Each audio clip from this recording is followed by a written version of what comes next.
નમસ્કાર મિત્રો, કેમ છો બધા? મજામાં? તમારું સ્વાગત છે અમારી ચેનલ સફરનામામાં. ચલો આજે ફરી એકવાર લઈ જઈએ તમને ના જોયેલી જગ્યા અને એકદમ ગાઢ જંગલની સફરે. તો ચલો જઈએ. આ જગ્યા અમદાવાદથી 200 કિલોમીટર દૂર છે અને વડોદરાથી 100 કિલોમીટર દૂર આવેલી છે. અહીંયા જવા માટે તમારે સ્ટેચ્યુ ઓફ યુનિટી થઈ અને આગળ જવું પડશે. અહીંયા ગામમાં તમને રહેવા જમવાની હોમસ્ટેની વ્યવસ્થા મળી રહેશે અને એ લોકો એઝ એ ગાઈડ તરીકે તમારી જોડે પણ આવશે, કારણ કે જંગલ એટલું ગાઢ છે ને કે તમે એકલા જાઓ ને તો ભૂલા પડી જવાય એવું છે. તો એમને જોડે લઈને અમે જઈ રહ્યા છીએ.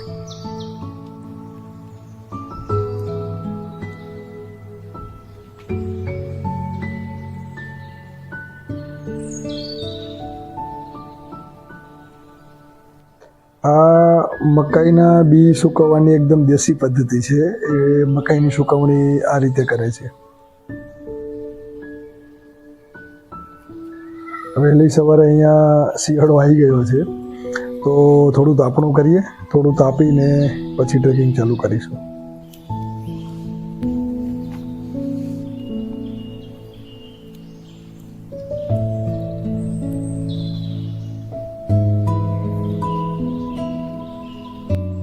નર્મદા પરિક્રમાનો જે રૂટ છે ને એ પણ આ રસ્તેથી જ પસાર થાય છે. અહીંયા તમે પરિક્રમાર્થીને આવતા જોઈ શકો છો.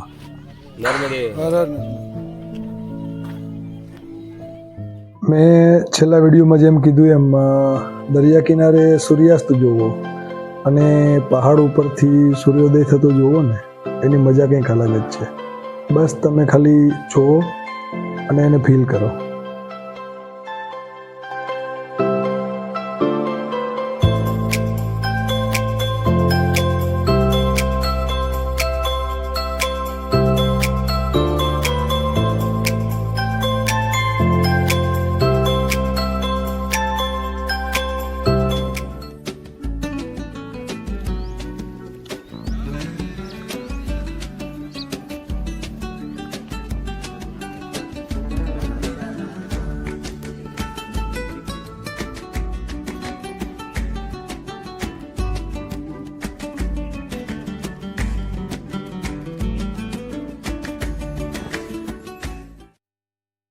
અત્યારે સુલપાણેશ્વરના જંગલોમાં આપણે ફરીએ છીએ. એક સરસ મજાની જગ્યા છે અને પર્વતોની અંદર થતી જે ખેતી છે, ઝૂમ ખેતી, એનું ઉદાહરણ આપણને આ જગ્યાએ જોવા મળશે. પગથિયા આકારે ઝૂમ ખેતી કરવામાં આવે. આ મનહર કાકા છે. મનહર કાકા એટલે અહીંના સિંગમ. મનહર કાકા અહીંયા કમ્પ્લેટ તમને જંગલમાં ફેરવે, દેશી ભાણું ખવડાવે અને મજા મજા. શું કરવું છે ભાઈ? કઈ દેવી છે જગ્યા? મથવાદેન જાતે આપણે ક્લુ તો નાખ્યા જ છે વિડીયોમાં. જોઈ લે, સમજવા વાળા સમજી જશે. પબ્લિક હોશિયાર છે. ગુજરાતી ગુજરાતી પબ્લિક હોશિયાર તો છે. વિડીયો જોઈને તમે સમજી જશો કે કઈ જગ્યા છે. અમે નથી કહેતા.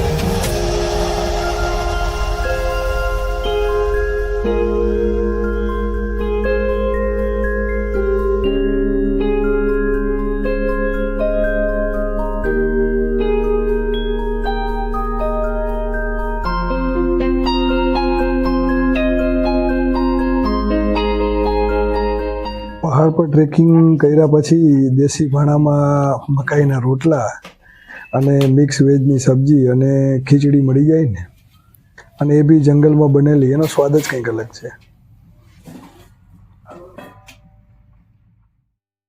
રામાયણનો એક પ્રસંગ છે કે લક્ષ્મણ પૂછે છે કે હે રામ, આ વિભીષણને રાજ્ય આપી દેવાય, આપણા અનુરૂપ શાસન નહીં કરે તો? આપણે આના ઉપર આધિપત્ય રાખીએ. ત્યારે રામનો જવાબ હતો જનની જન્મભૂમિશ્ચ સ્વર્ગાદપી ગરીયસી. હે લક્ષ્મણ, મને મારી જન્મભૂમિ સ્વર્ગથી પણ અધિક પ્રિય છે. અતિક્રમણ એ ભારતનો સંસ્કાર નથી. અતિક્રમણ કરવું એ ભારતનો સંસ્કાર નથી. તો સંસ્કાર શું છે? સંયોજન કરવું, યોગ કરવો. તો એવો જ યોગ પ્રકૃતિની અંદર આપણે માણવો હોય ને, તો એના માટેનું સર્વશ્રેષ્ઠ સ્થાન શૂલપાણેશ્વર. વિડીયોમાં તમે જોઈ શકો છો કે કોઈ રસ્તો નથી, કોઈ પગદંડી બી તમે માંડ જુઓ તો તમને દેખાય એ રીતે છે. એટલું ગાઢ જંગલ છે પણ એટલું શાંત અને સુંદર જગ્યા છે ને, ખરેખર જે ઓફ રોડ ટ્રેકિંગના જે શોખીન છે એમના માટે માનો ને કે જાણે સ્વર્ગ છે.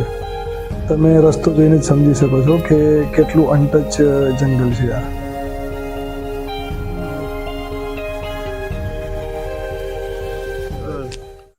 હા, શું છે? ગુગળ. કઈથી થાય? જંગલમાંથી. જંગલમાં એટલે હેના ઝાડ ઉપર થાય? હા, ઝાડ એના પેડ થાય છે. અચ્છા, ગુગળના ઝાડ. હા, મોટા મોટા. અરે વાહ. એટલે આ પેલું ધૂપ કરીને હળગાવ સુગંધ આવે એ ને? હા, એ લો, આપણો વિસ્તાર તો કેટલો તો કુદરતી સંપત્તિઓથી ભરપૂર છે. વાહ. અને આ પડ્યા હેના બનાયા? શાકના પાનના. શાકના પાનના. હા, એના પાનમાં જ લેવી પડે.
8 કિલોમીટરના ટ્રેકિંગ પછી તમે એકદમ ટોચ ઉપર પહોંચો છો.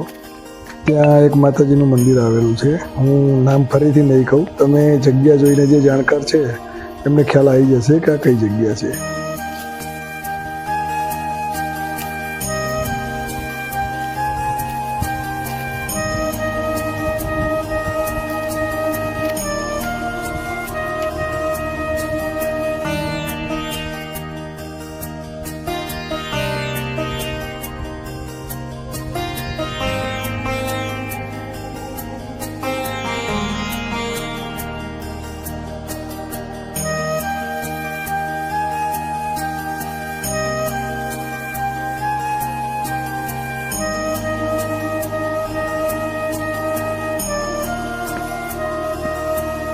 એક બુકમાં મેં લાઈન વાંચેલી કે two gate best view you have to climb the mountain, કે સુંદર નજારો જોવા માટે તમારે પહાડ ચડવો પડશે.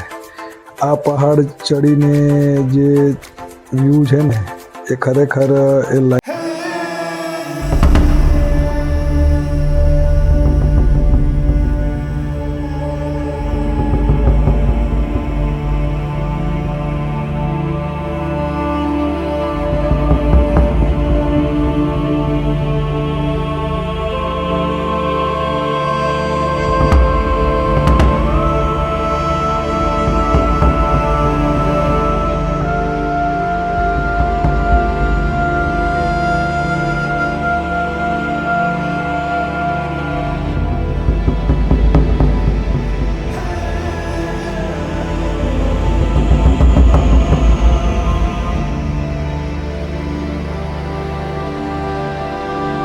જગ્યા ફરીને પાછા જઈએ છીએ.